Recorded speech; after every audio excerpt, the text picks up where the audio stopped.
রাজ্য জুড়ে প্রায় ৮০,০০০ আশা কর্মী দীর্ঘ এক মাস ধরে বেতন বৃদ্ধি সহ নানান দাবিতে আন্দোলন করে আসছে।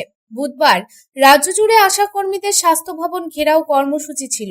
তাই সকাল থেকে রাজ্যের বিভিন্ন প্রান্ত থেকে আশা কর্মীরা জমায়েত হতে শুরু করেন, কিন্তু তাদের বিভিন্ন স্টেশনে রাস্তায় আটকে ফেলা হয়। পশ্চিম বর্ধমান সহ বিভিন্ন জেলায় তারা বিক্ষোভে সামিল হয়, তবে বিভিন্ন জায়গা থেকে তাদের আটকে দেওয়ার ছবি প্রকাশ্যে আসে। রানীগঞ্জ, অন্ডাল, দুর্গাপুর সহ জেলা জুড়ে বিভিন্ন স্টেশন এবং সড়কপথ অবরোধ করে। তাদের দাবি অবিলম্বে আশা কর্মীদের ছেড়ে দেওয়া হোক। দীর্ঘদিন ধরে আশা কর্মীরা কর্মবিরতি চালাচ্ছে। তাদের কর্মবিরতি চালানোর কারণ মাসিক ভাতা বৃদ্ধি, মাতৃত্বকালীন ছুটি এবং কোনো আশাকর্মীর মৃত্যু হলে পরিবারকে এককালীন ৫ লক্ষ টাকা আর্থিক সাহায্যের দাবিতে তারা আন্দোলনে নেমেছেন।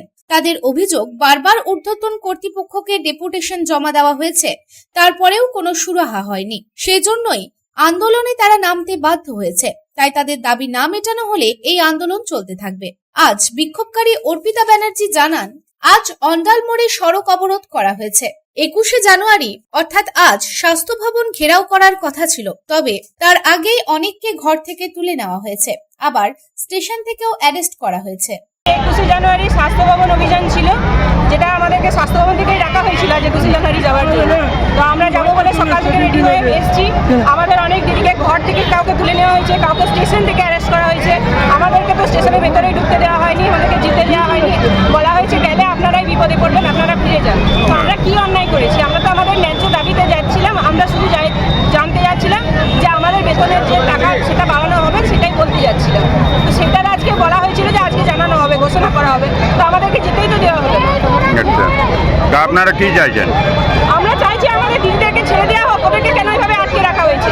ওরা কি দোষ করেছে? ওরা কি ক্রিমিনাল? ওদেরকে এইভাবে আটকে দেওয়া হয়েছে। Bureau report, public times.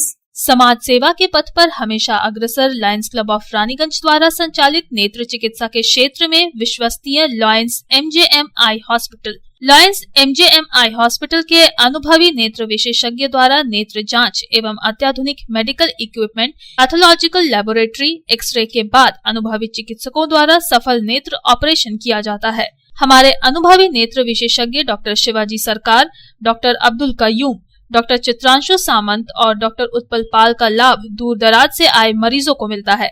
Raniganj आई हॉस्पिटल के साथ जुड़ा बेहतर चिकित्सा का एक और पहल रानीगंज लायंस राम अवतार Bajoria memorial diabetic care centre.